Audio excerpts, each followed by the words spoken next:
savdolarimizdagi noto'g'ri amallarimizdan bittasi shuki, azizlar, mavhum narsani sotish, noma'lum narsani sotish yoki o'zini qo'lida bo'lmagan mahsulotni sotish. Inson oldin sotib oladi, o'ziniki qiladi, uni sotish huquqiga ega bo'ladi, keyin sotadi. Ammo hali o'zini moli bo'lmagan narsani sotish shariatan joiz emas. Hozir eng ko'payib ketgan narsa mana shu. O'zida yo'q, o'ziniki qilib olmagan bor deydi. U aniq emas. Buni huquqi yo'q uni sotishga. Lekin birovnikini sotadi. O'shani qilmoqchi bo'lsa, narigi mahsulotni egasi bilan kelishib olsin. Yo uni vakili bo'lib sotib bersin, yoki undan nasiyaga olib keyin sotsin.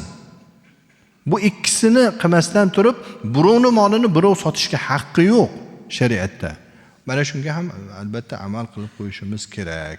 Undan tashqari sheriklar, sherik bo'lishidan oldin foydadan oladigan ulushlarni kelishib olish kerak.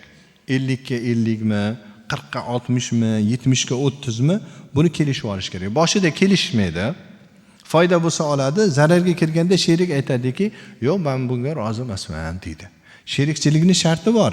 Sherik zararga ham rozi bo'lish kerak va foydani qancha qismiga sherik bo'lganligini aniqlashtirib olish kerak. Hozir ba'zi bir sheriklar bor, tuzgan shartnomalari ribo shartnomasi bo'lib yotibdi.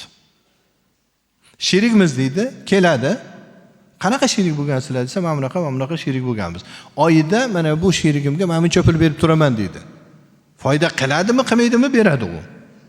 Bu sherikchilik emas bu. Bu sudxo'rlik bu. Sherikchilikning o'zining shartlari bor.